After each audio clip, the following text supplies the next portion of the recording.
guys, I hope you're all well. I thought today I'd film a little tutorial for you all and show you the step-by-step process of me creating one of my watercolour floral moons. That's probably not a pretty good description of it, but basically I'll show you what I mean in an image on this post, but it's a watercolour moon that I kind of create with maybe a bit of gold leaf, obviously watercolours, and then I draw a flower over the top. I kind of just want to do a step-by-step tutorial, and maybe it's something a little different that you could follow along with and adapt to create your own. So I thought we'd give it a go. They're just a nice little fun thing to create. I really enjoy putting them together when I'm lacking a bit of inspiration. There's just something nice about them. Hopefully you'll feel the same too if you give it a try. So yeah, I'll show you the equipment that I use. So we need some water for our paints, and obviously we need some paints too. So I use these Winsor & Newton watercolour paints. These I've had these quite a few years, quite a long time, so they've seen better days. But yeah, they're really good quality. Any type of watercolour will do. And we need a compass or anything really that you can draw a circle around to create the shape of the moon, and a pen of some kind, just any kind to draw on afterwards. I like to use these fineliners. Any kind of ink will work really, or any standard type of pen you like, or pencil too if you'd like to draw your flower out in pencil first. Also some gold leaf, which is optional. You don't have to add this on, but I love a touch of gold leaf just to add a bit of sparkle, but you don't have to do this step. Got some sheets there, but when I'm usually creating anything with gold leaf, I keep all of the little extra pieces that flake off that aren't needed for things like this. So I use the little, I guess, kind of offcuts of gold leaf for things like this, because you only need a little bit. And to stick that on, I use this metal leaf adhesive, but I usually find, in the past before I use this, I usually found like glue, any type of glue or anything sticky really, kind of works for something of such a small amount. So if you don't have this, don't worry, just a PVA type of glue will usually work, or I've even used gold paint in the past, to be honest, for little pieces like this. So anything that'll stick it down. If you don't have gold leaf, gold paint does the job too, or a bit of glitter, anything you fancy really, so adapt it as you feel. Okay, so I will show you the steps to create one. So first up, I'm going to use the compass to draw a circle, and I kind of just mimic the area where it will go first to make sure I'm happy with the size of it. So if you kind of imagine you want like the little moon to be appearing behind the flower, so you still need to leave enough space around to draw your flower, and part of it's going to be drawn overlapping the moon. I kind of like the effect of that, so I think I'm going to put mine maybe a little bit higher up, about here, more to the right side of the page, but leaving enough space on the edge so it doesn't touch the edge close enough. And just draw your circle in. If you're using something to draw on the circle, just find the right type of size you need and then just draw around that in pencil. Okay, so now we have our outline for the moon. And I've totally, oops, it's a bit bouncy, sorry about that. Totally forgot to mention as well that obviously you need paintbrushes. Hopefully that was kind of obvious with the use of paints, but you know, I'm not very good at pointing all these things out. Okay, so I'm going to use a paintbrush, get the paints out.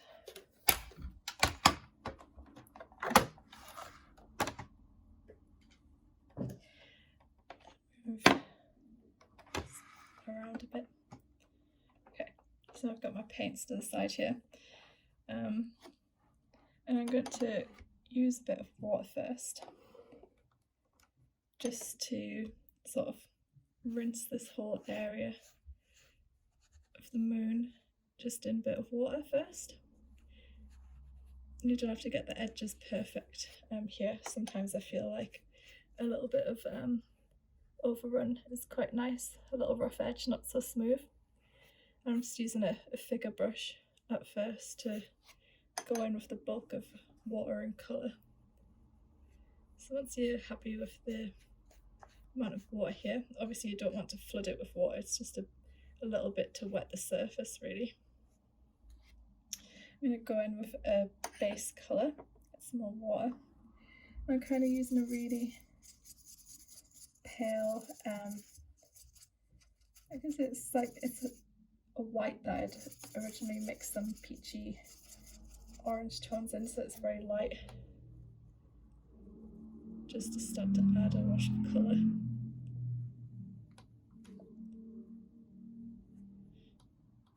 And with this step you can really, with this whole watercolour step, you just put the colours wherever you would like really. It's all about seeing, that's the fun of it, it's just seeing how the water sort of takes the paint and does with it what it likes. You can go in with a bit extra water, dab it around.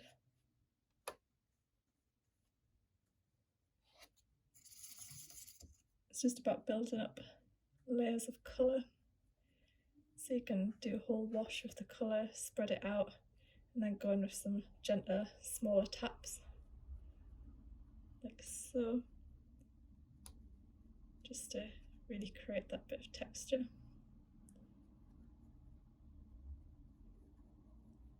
I'm so happy with that for my base coat. And while that's still quite wet, I want to go in with a little bit of a darker shade.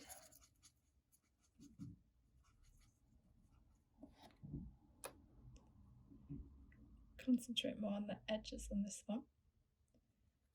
Fan it out a bit.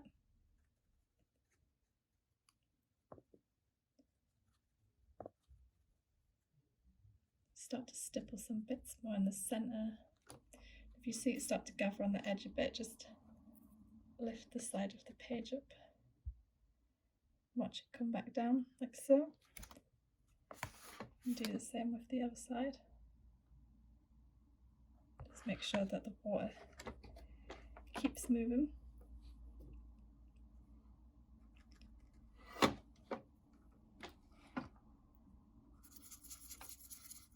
Get some more of that colour. Add some more in the centre. Keep trying to work the paint out.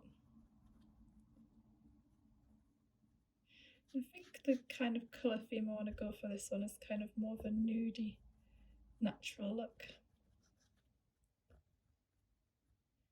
Not too much colour, but enough to make it look like it's kind of,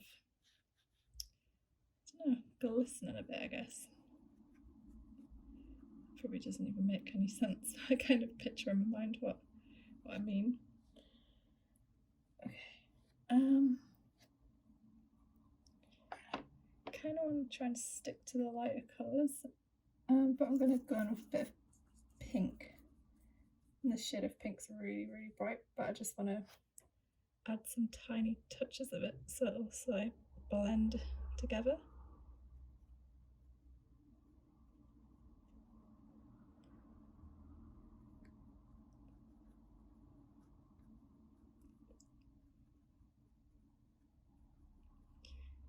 Just keep working it around. This wants to cover in that area there.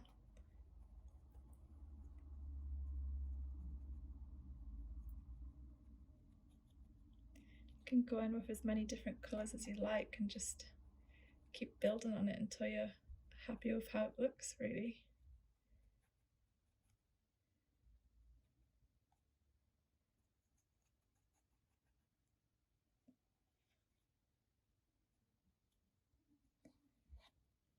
I'm gonna wait a second for it to dry a little bit so that the next round of colour I go with is a little less merged together and more separate.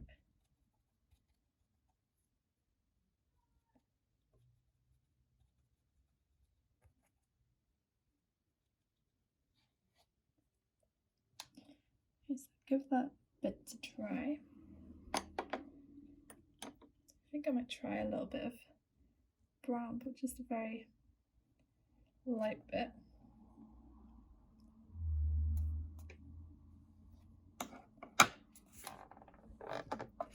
If you're impatient like me, you can get a bit of kitchen roller, anything that is a bit absorbent, and just go in and take that extra bit of water out. It's also a good way to just go in and add some more texture to areas, so just go dab some areas very lightly just to lift some of the excess water and create a little bit more texture.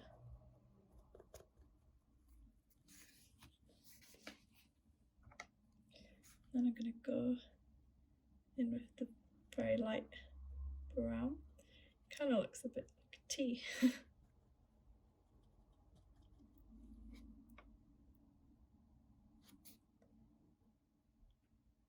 Going a bit darker. Add a bit extra water to spread that out a bit.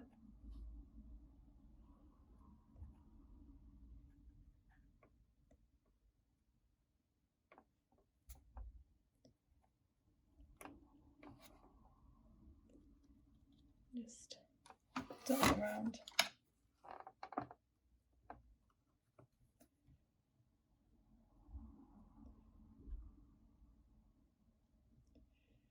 I think when the water's not so wet, starts to dry off a bit, then you really get the more subtle spreading effect, but works really well. You kind of just want to go around in patches and create a few areas where you add these different colours so that it doesn't all merge together. It's got its own separate area.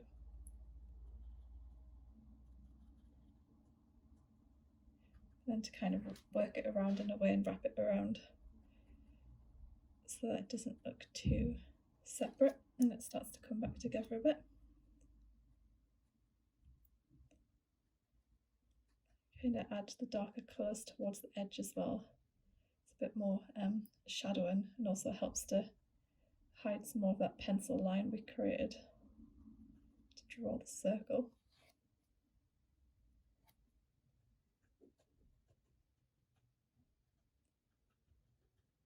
I really like to just add these colours slowly, bit by bit, rather than going in with the full amount straight away, because obviously once it's down you can't take it away, but you can always keep adding to it.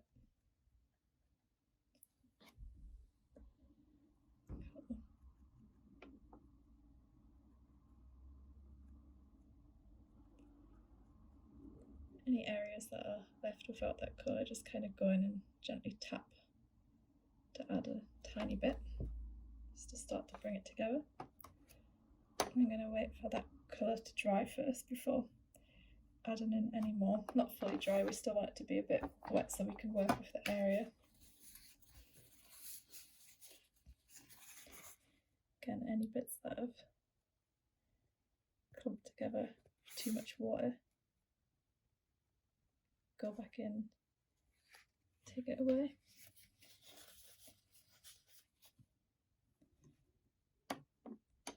At this stage I'm going to start to use a smaller brush with a more defined point.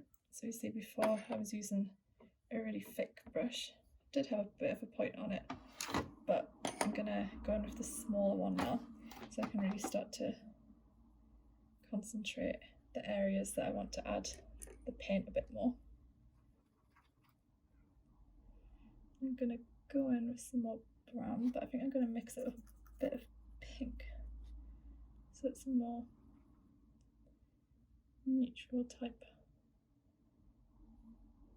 pink.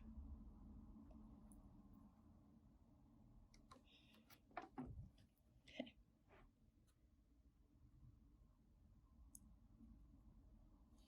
I'm really gonna just tap gently these ones and just watch it spread out a little bit.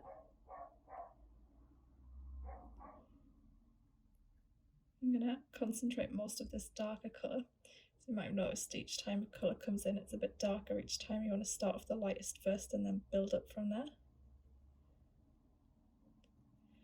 I really want to add this dark colour very lightly, but tapping tiny little dots each time, kind of like stippling with a pen, but with the paintbrush instead.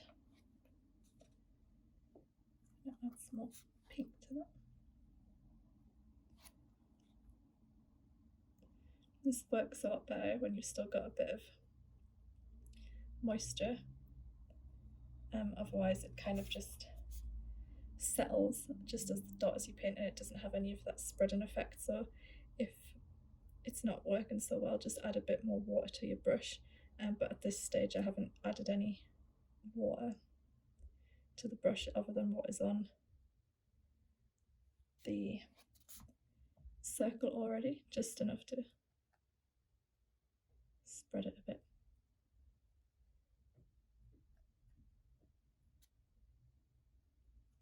This is the part I find most therapeutic, I think. Just adding these colours bit by bit, because each time you do one, so you can use this technique, and obviously yours will turn out a lot different to mine, which is what's so fun about it, because you can try this so many different times. Like I've done these quite a few times now, but every single one you do always looks different, and you can't fully control how it's going to turn out, but that's the good thing, I guess. I'm going to add a bit more water to my brush.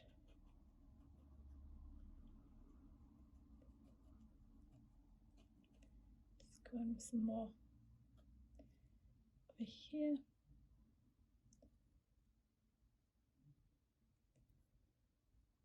Like so. And then any areas that you want to spread out a bit more, you can just clean your brush a bit, add some water to it, and then just drop the water on the painted area, watch it spread back out, just to kind of soften some of those spots a bit, help to blend it back together a bit more in some areas. You don't want to do that in every area, you want to keep a bit of the dots in some areas. It kind of gives it more of the illusion of fading back together.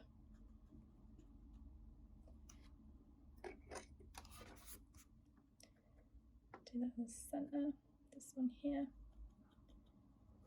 You notice I'm not covering the whole area of what we just painted, maybe around an edge, just to blur it back out.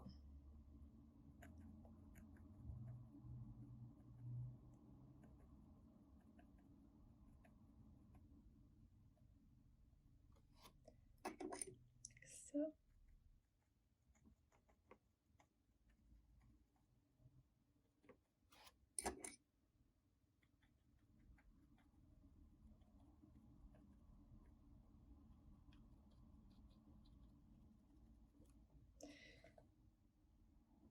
I think that's a bit better.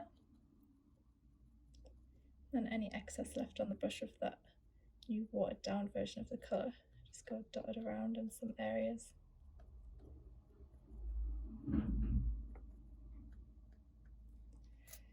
Like so. I'm going to try and get a little bit more of that lighter colour that I first started with, just to bring some back to the front. Like so. Just helps with the whole blending.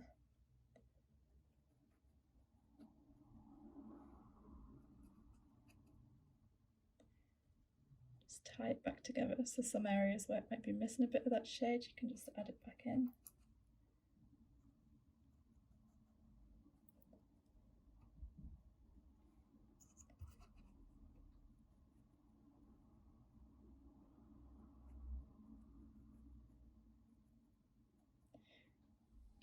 I think I'm pretty happy with how that one looks. Just add a tiny few more details. Take a bit more of that darker brown. Just add a few more dots.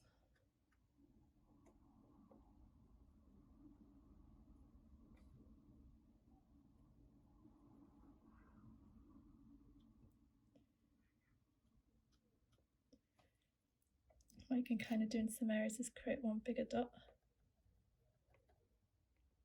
and then a few smaller ones coming out, but it's kind of like mini craters.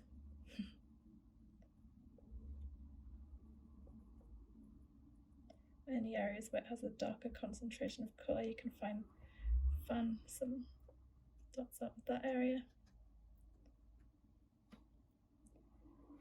like so. Just going to finish with a couple extra drops of water.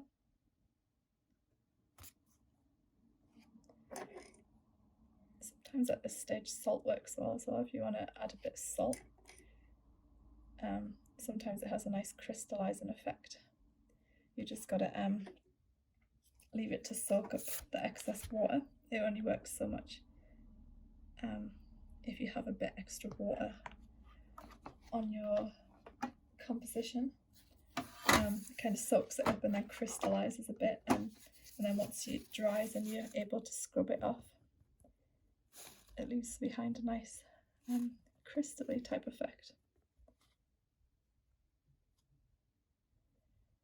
Like for this one, I'm going to leave it as it is. Sometimes it creates a bit of a rougher surface to draw on if you plan on drawing on the top. I'm going to use this tissue just to dot some extra texture, soak up any excess water, and now we just wait for it to dry off a bit more so that we can draw on top. Okay, so for the next step, you need to make sure that every area of this is completely dry. So you can just kind of go around and tap lightly with your finger to make sure, or go around with a piece of kitchen roll and towel and just dab around and make sure it's completely dry. Feels like it is, yeah, so if you just run your whole finger over just to make sure, seems fine. So we're going to go straight over the top and draw with ink. So obviously that won't work if it's still wet, and you can go in and draw it with pencil first if you feel more comfortable doing so.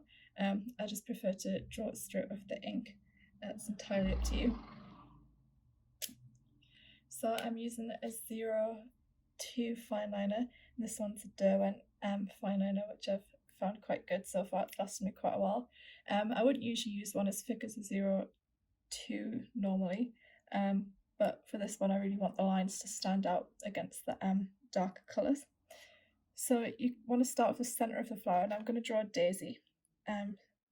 So I'm kind of visualising that the centre of the flower will be about here, and then the leaves, the petals would come out about here, and then we'd have the stem going down here. So you can just kind of visualise where you want it to sit, so to make sure you have enough room off the side of the page and everything. So I think I want my centre to go about here. And you can copy this flower if you like, or you can draw any flower you want over the top, or it doesn't have to be a flower, anything you like. But if you want to follow along, please do. So I'm going to start in the centre with one circle, and then just build out around it with a lot more circles. Just going around layer by layer, adding more circles each time as the circle itself becomes bigger. And you kind of want to bulk out the edges a bit more, just to give it a bit more of a flatter, less like symmetrical appearance. And that's the very centre. And I'm just going to go around and just stipple a few areas just to add a bit of shading coming from that centre point, like so. It's just that tiny bit extra detail. And then from this point I'm going to go around and start to create longer curved lines.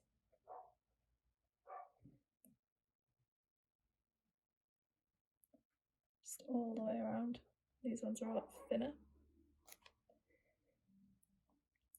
And I kind of want it to be bulkier on the bottom, so it gives the impression that you're looking at it slightly from above, not flat on. So I'm going to concentrate on this area first a little more to go about here, and then on the top I'm going to add another layer, but make these a little bit shorter than the ones that we just added to the bottom row, just so it's a bit flatter on top and a bit bulkier on the bottom. I'm going to add another row doing the same thing. This just helps to give it a bit more dimension rather than being flat. Have a smaller row up top.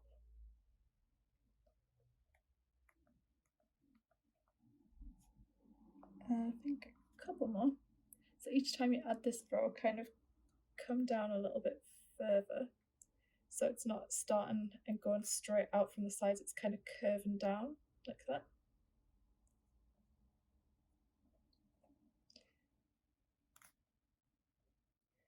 You don't have to make these all the same shape or size at all, the more organic the better. Going with the shorter ones again. You can kind of start to see it's getting that shape as if we're looking from it at it from above. Any areas that you feel need filling out a bit more to make it look a bit more connected and less disjointed, just add those in. And I'm going to go in with one more, and I'm going to make these a little bit less long. Should have just said shorter. These ones are shorter. Just kind of try and concentrate on adding these a bit more in the areas where there was a bit more of a gap in between. And then same with these. So it's not a perfect row, it's more like just filling in any little gaps, or just adding them in any little areas that you feel needs a little bit more of them. Cool, that's about the centre done. Again, I'm just going to add some more stippling, but this time making sure to try and keep it to the top of each row, so it adds a bit of definition to the row above, makes it look like it's appearing from behind each one a little bit more.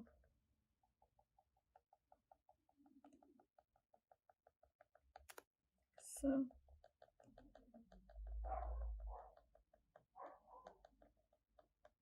just going to add them randomly at the top there. Cool. Now I think we're ready for the petals, and I'm going to go in with the one at the bottom first.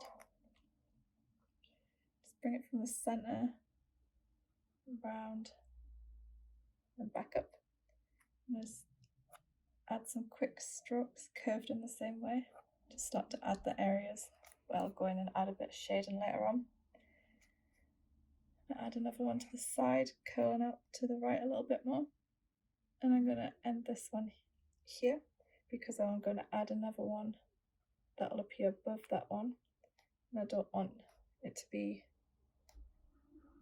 cut off, so if you kind of want them to overlap from this way, you can kind of just start to draw it in, and then once you have your next petal, you can go back in to the one you created before and then finish it off. Again with the quick lines, just to mimic a bit where the shading will go. Again, I'm going to create another one up here. The petals getting wider as we get further up the flower. The ones at the bottom are a bit smaller, again because of that dimension we created of looking from above, and then they'll fan out as we get further up. I'm going to add that on there. And then this next one is going to be above. You don't want to do the same. Each one is appearing from underneath every single time. You want to create a bit of difference. So this next one I'm going to draw is going to be above everything. And as you kind of draw on these petals, just kind of wave your pen ever so slightly, just to create more of a natural edge that isn't so straight. I'm going to finish that one off. And then connect that one, add my lines to that one, like so. Apologies for the neighbour's dogs barking away there. Okay, the next one is going to be behind that one, so we can go from left to right with that one. Connect it back up.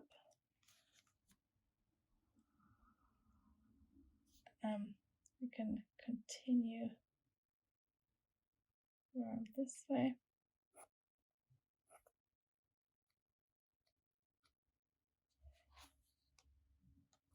And if you want to leave any spaces for any that would be very behind, you can go ahead and do that.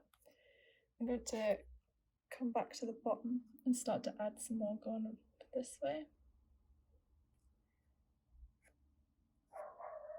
I find if you go like from side to side, it kind of helps you build up an overall shape a bit better rather than going all around one way. I kind of do half one side and then come back to the bottom and then connect it back up this way.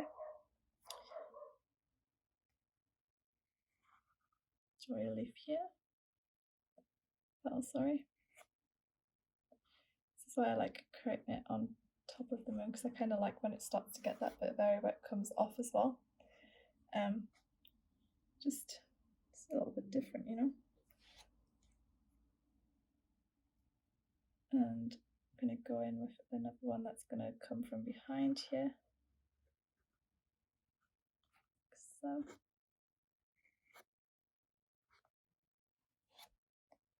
I'm going to add one in the center of here.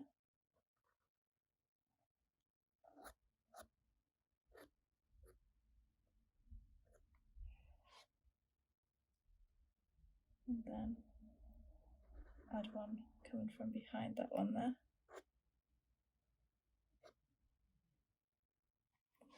And then another one just appearing a little bit behind there, and finish it off there at the bottom. If there's any areas where you want to add a little bit behind, you can go and do so like here. Just going to add that little one appearing, maybe a little one down here as well, just peeking out from behind. And then another little one right there. And now we have the flower drawn. I'm going to go in and add the stem, so kind of mimic the center of the flower, and this will be where the stem appears. I'm just going to head all the way down to the bottom of the page, curve it down, another line going the same way, like so. I'm going to add a leaf here, wave the line so it spikes to a point, and then bring it back down, waving the pen to create those spikes again. And then add your center stem, and then add some quick lines towards the center from those edges that dip in a bit. I'm going to add a bigger one from this side, starting lower down. Just bring it all the way up, curve it down like so, to a point. And then really create those organic edges coming in to curve it back down to the bottom with your quick lines like so, from the edge going back to the center, and add your center vein like so. You can start to create some veins coming off the edge there as well.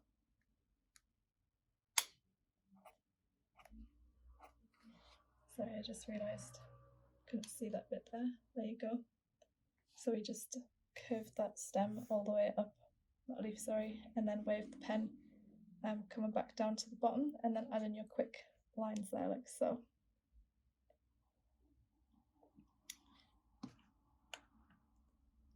Hopefully that's a bit better to see everything. Okay, so now we have it drawn out, we can go in and add a bit of shading. I don't like to add too much to these ones, but just enough so that it stands out from little moon. So concentrate on the center firstly and just create some quick fast lines coming out from the center, like so. Try not to keep them straight, try to keep them curved in the way that the petals form. You don't have to create a block all the way around, leave a bit of gap as well, so it's not too much of a solid shadow all the way around. It's a bit more natural. Maybe more like in the areas where we created those first lines. So like you see in the centre of this one, then a little bit around that line, in the centre of these two, and this one here.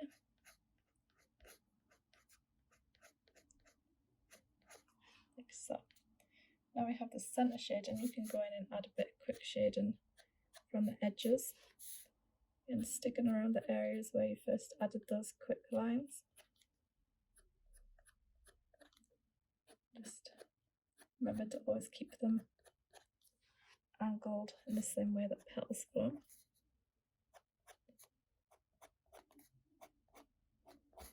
Like so.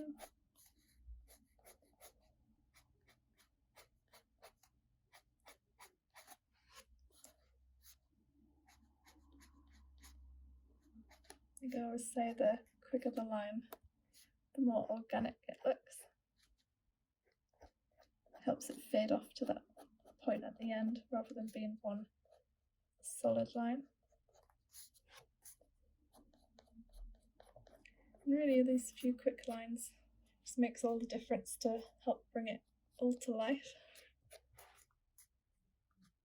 It doesn't take that long to add them in, but it really does make all of the difference.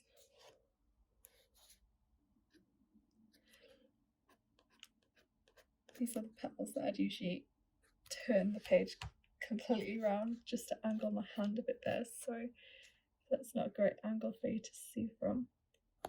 It's just easier to angle the page in the same way as the pen's like travelling, helps you create that curved line a bit easier. Add a longer line in that one. Right. I'm going to add the same shade in these leaves, so concentrating on the areas where we already added the veins and the centre stems in, and just kind of filling it out a bit more with these quick strokes. And then again from the top, just a few quick lines.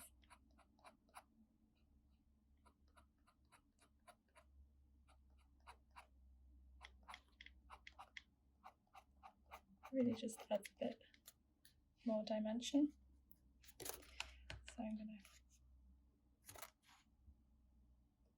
to rotate that. Going in with the centre first.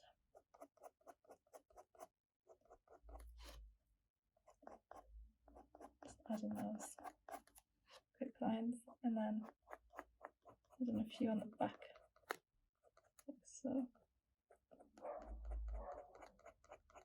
And then a few coming from the back end of the leaf where it curled under.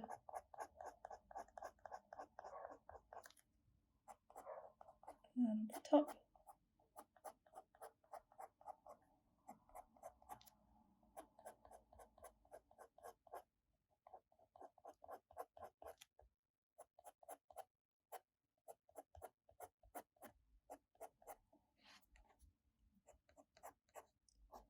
And add a few more coming up from the bottom there.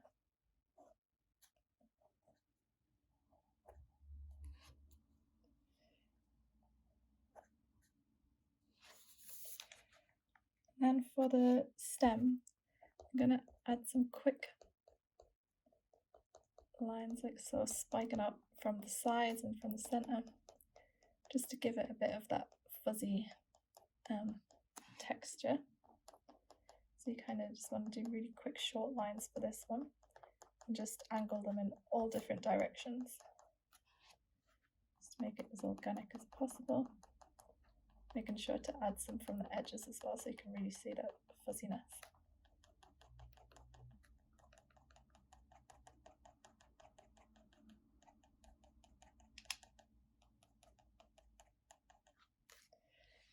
So then we've got a thick baselines in going, and with even shorter ones just to fill in some more of that blank space.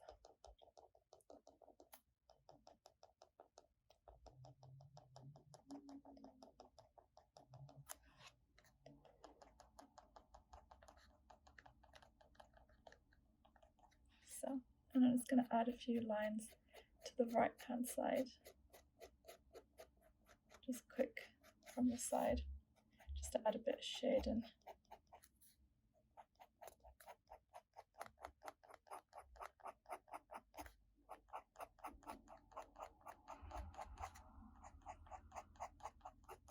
Like so. That's everything drawn out. I'm just going to extend that down a little bit more. There you go. And now the last step is to add the gold leaf, which is obviously the fun part. Not that the rest isn't, it's just the funnest part. Okay, so like I mentioned earlier, you can use some metal leaf adhesive if you like, or some paint, or just general glue, whatever you have lying around that'll stick it down. If I can actually get the lid off, that would help.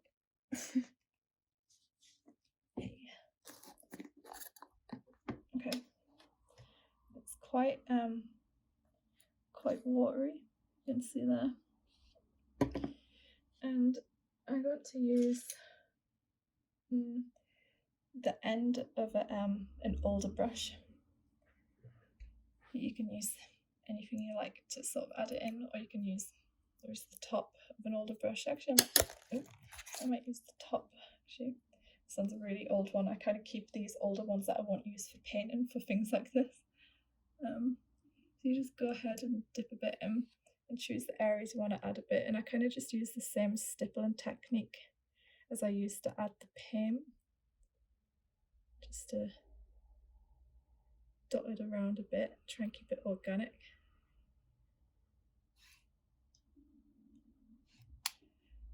So you don't want it to be like a solid area, you want to try and make it look a bit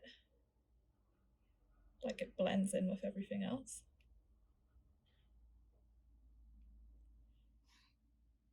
So I'm gonna add some up here, kind of appear a bit from behind the flower.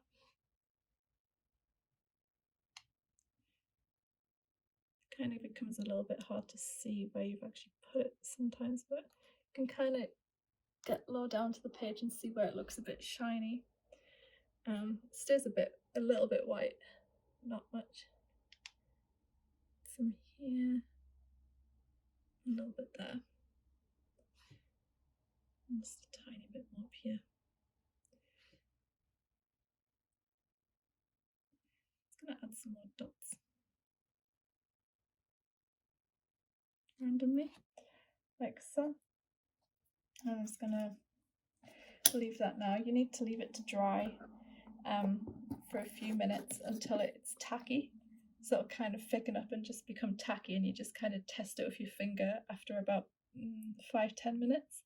You just kind of want to make sure it's tacky and not like liquid form wet before adding any gold leaf. So we'll just leave that to dry a little bit, and then we'll add the gold leaf. Okay, so I've waited about just under 10 minutes, I'd say, for the adhesive to go tacky, and now we're going to go in with the gold leaf. Okay, and what you want to do is just get pieces that are around the size that you just painted in. It's a little bit bigger than the area, and just trying to just see where I actually put it. I think I put quite a bit around here, so I'm going to put this without knocking the camera over. I'm just going to tap down, add that bit there. And I added some more down here. You can kind of start to tell where you added it once. Tap it down so you can feel it sticking a bit. So there's more down here.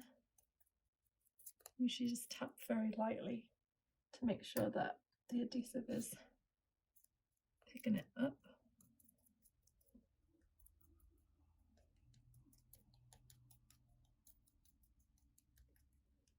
So,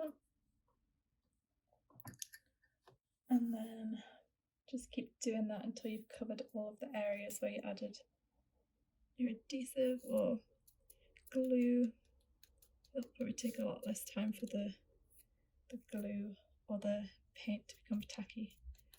I used to use both of those methods before I got this, but if you use gold leaf quite often, it's definitely worth getting this, as it does work a lot better, and it's not that expensive really. I think that tub was about £5 maybe. I'll link the products I've used in the description as well, so you can see exactly what they are. I've ended up covering this whole moon anyway with gold.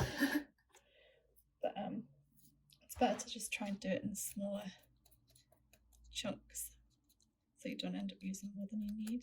If you kind of put like a bit on your finger and tap around, you can kind of tell where it needs to go as the adhesive just picks it up. So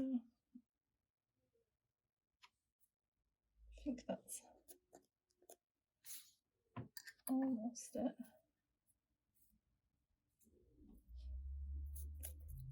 Just a bit more here. Just have a little tap around with some on your finger just to make sure all the areas are covered. And then once you've done that, you'll probably have nice gold leaf fingers like me. Okay, so now we have all of that down. This is the messy part. We just tap everywhere. Just one final check to make sure. Generally at this step, a lot of the excess will be picked up and taken away that you know you definitely don't need.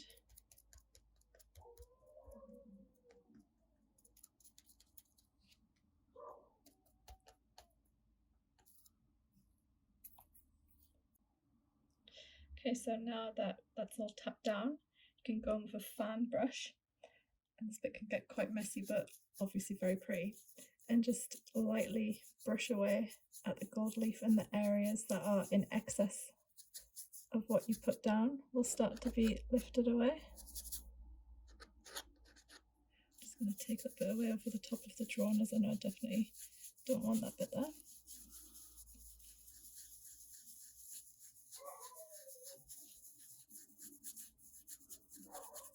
If you don't have a fan brush, any soft type of brush will work, which is what I always used to use. And you just keep running over it, obviously picking up the excess first.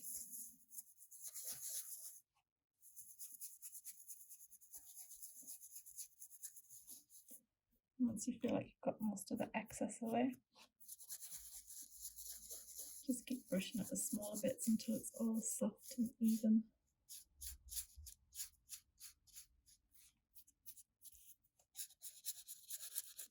You don't have any loose edges sticking up anywhere. It's only the gold on the areas that you wanted it that's left behind.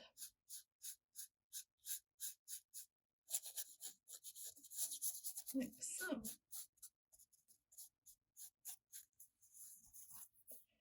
Oh, so pretty. I love gold leaf so much. And once you have all of the excess taken away and stored in your jar like mine maybe, so that you can use it on another project like this where you need even smaller bits of gold. You never know what they come in useful for. You can always use it for something. Don't let it go to waste. You have your floral moon embellished with gold leaf. And of course, if you followed along, I'd love to see yours too. Or if you use these techniques to create anything else, again, share with me here on Patreon. If you post any pictures on Instagram, tag me and show me. It always makes my day to see. But yeah, I hope you enjoyed that. I loved creating those. It was so much fun. I hope you enjoyed it too. Thanks for watching, and see you soon. Bye.